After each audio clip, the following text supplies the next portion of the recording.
Hi friends, ఈరోజు మనం చర్చించుకోవాల్సిన విషయం దేవర సినిమా గురించి. దేవర సినిమా గురించి మన బాలశంకర్ గారికి చిన్న డౌట్లు ఉన్నాయంటారు. ఏవో 2 డౌట్లు ఉన్నాయంట. వారు అడుగుతారు.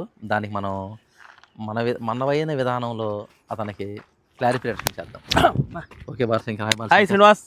బాలశంకర్, ఏం సంగతి? శ్రీనివాస్, నాకు సినిమాల మీద కొంచెం బాగా పట్టుంది.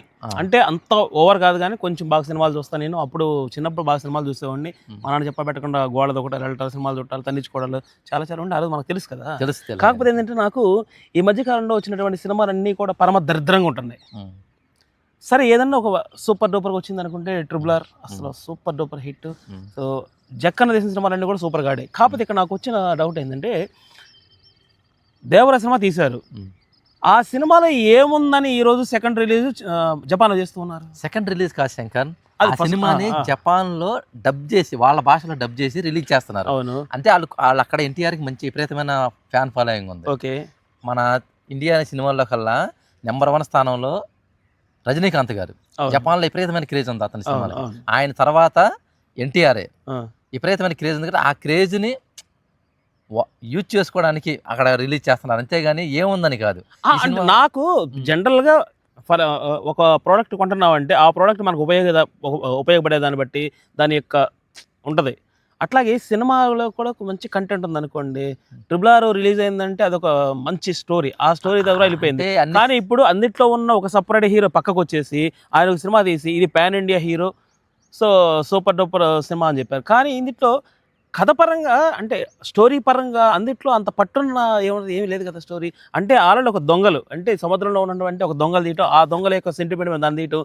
అందుట్లో ఒక రకంగా చెప్పాలంటే తండ్రిని తెంపేస్తారు, కొడుకుని తెంపేస్తారు.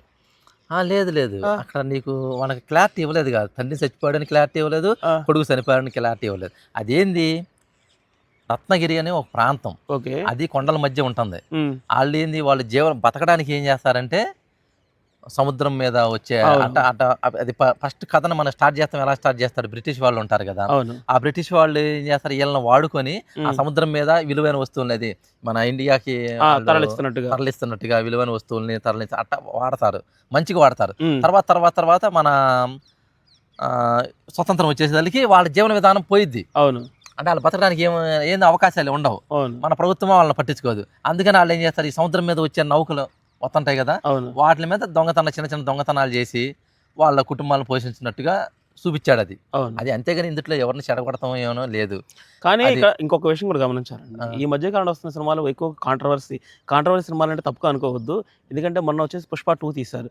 ఆ తీసింది పూర్తిగా ఏంటంటే ఆంధ్రప్రదేశ్ రాష్ట్రంలో ఉన్నటువంటి తిరుమల తిరుపతి దేవస్థానానికి సంబంధించినటువంటి అవన్నీ అడవులు శేషాచలం అడవుల్లో ఉన్నటువంటి గంధపు చెట్లను, మా తర్వాత వచ్చేసి ఎర్రచందనం చెట్లను కొట్టుకెళ్ళిపోయి దాన్ని మార్కెటింగ్ చేయడం అనేది అది చాలా ఎంతవరకు అంటే అటువంటి స్టోరీని ఇక్కడ వాళ్ళు ఎంచుకోవడం, జనాల్లో అటువంటి స్టోరీస్ ఇంప్లిమెంట్ అయిపోయి తర్వాత ఇళ్లలో వైలెన్స్ పెరిగిపోవడం ఏదో కొంచెం నాకైతే తేడా కొడుతున్నట్టు కనిపిస్తుంది. అంటే మంచి స్టోరీలు లేవా?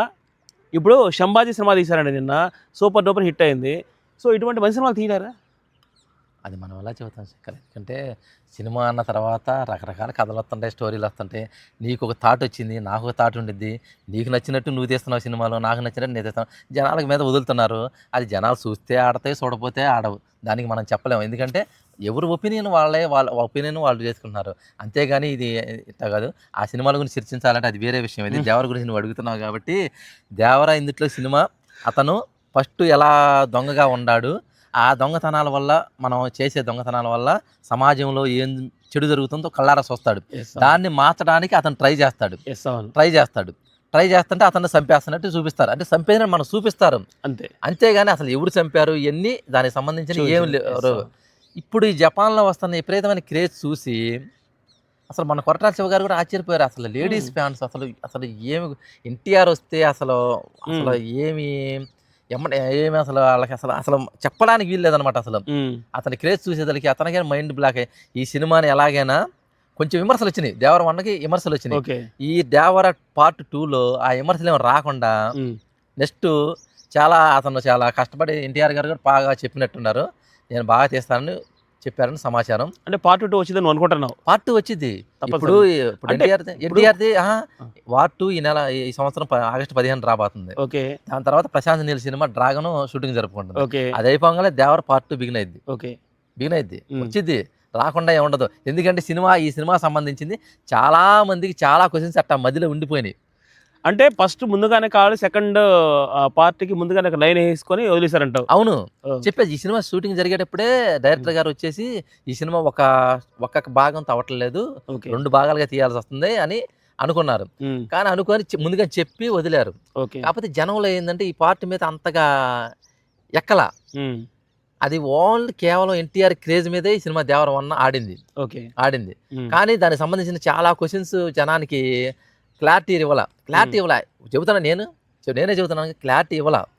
చాలా క్లారిటీ ఆగిపోయింది. కానీ వసూళ్ళు బీభత్సంగా వచ్చినాయి. దాన్ని ఆ క్రేజ్ని ఈ క్లారిటీని మొత్తం ఇచ్చి పార్ట్ 2లో అందరి సందేహాలు, మనందరి మధ్యలో ఉన్న సందేహాలన్నిటికీ డైరెక్టర్ సమాధానం ఇస్తానన్నాడు. సమాధానం ఇస్తాడని నేను గ్యారంటీగా నమ్ముకుంటున్నా. ఓకే. ఆంధ్రప్రదేశ్ ఇక్కడ ఆంధ్రాలో తీసిన సినిమా వచ్చేసి దేశ విదేశాల్లో ఆడతాం, అదిగాక మళ్ళీ జపాన్లో వాళ్ళ భాషలో దాన్ని డబ్ చేయడం అనేది ఒక రకంగా చాలా గొప్ప విషయమే. ఎట్టి పరిస్థితుల్లో Devara cinema super duper hit కావాలని జపాన్లో కూడా. సో మన యొక్క ఆంధ్ర పరువు అక్కడ మనవాడు నిలబెట్టాలని మనస్ఫూర్తిగా కోరుకుంటూ శ్రీనివాస్కి నేను ఆల్ ద బెస్ట్ చెప్తున్నాను. ఇది ఒక్క రజనీకాంత్ తర్వాత ఎన్టీఆర్కి దక్కున్న గౌరవం కాబట్టి అసలు ఇంతవరకు ఏ హీరో కూడా జపాన్లో అంత క్రేజ్ లేదు. ఫస్ట్ ఎన్టీఆర్ ఉంది. అసలు అప్పుడు ముత్తు రికార్డు, మొన్న 666 వచ్చేదాకా అక్కడ ముత్తు రికార్డు జపాన్లో. ముత్తు నెంబర్ 1 స్థానంలో ఉండేది. ఇది మన ఇండియా నుంచి వెళ్ళిన సినిమాలు అన్నింటిలో కల్లా ముత్తు నెంబర్ 1లో ఉండేది. ఆ తర్వాత 666 వచ్చింది. ఇప్పుడు 666ని బీట్ చేయబోతున్న సినిమాగా దేవర అనుకుంటున్నాను, బీట్ చేసిద్దని అనుకుంటున్నాను.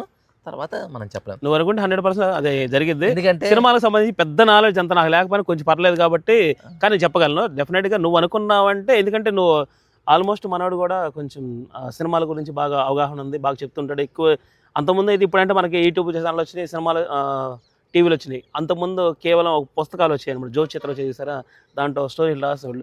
మనోడు వెళ్ళి బాగా కొనుక్కొచ్చి బాగా చదివి నాకు కొంచెం చెప్పేవాడు అనమాట. సో నిజం చెప్పాలంటే మాత్రం నాకు చాలా సంతోషంగా ఉంది. మన ఆంధ్రప్రదేశ్లో తీసినటువంటి మన తెలుగు సినిమా జపాన్లో వాళ్ళ భాషలో డబ్బింగ్ చేసి అక్కడ సినిమా రిలీజ్ చేశారంటే మాత్రం ఈ విషయంలో నేను చాలా హ్యాపీగా ఫీల్ అవుతున్నాను. ఒక తెలుగువాడిగా ఈ సినిమా సూపర్ డూపర్ హిట్ అవ్వాలని కోరుకోవడమే కాకుండా ఇటువంటి సినిమా అక్కడ ఆడుతున్నందుకు నేను ఒక తెలుగువాడిగా గర్విస్తున్నాను. Thank you so much Srinivas. Present cinema pre bookings కూడా చాలా అద్భుతంగా ఉన్నాయని సమాచారం వచ్చింది. ఓకే. కలెక్షన్స్ పరంగా కూడా బాగా వసూలు చేసిద్దని ఆశిస్తున్నాను. మీరు కూడా ఆశించాలి తప్పకుండా. Okay friends.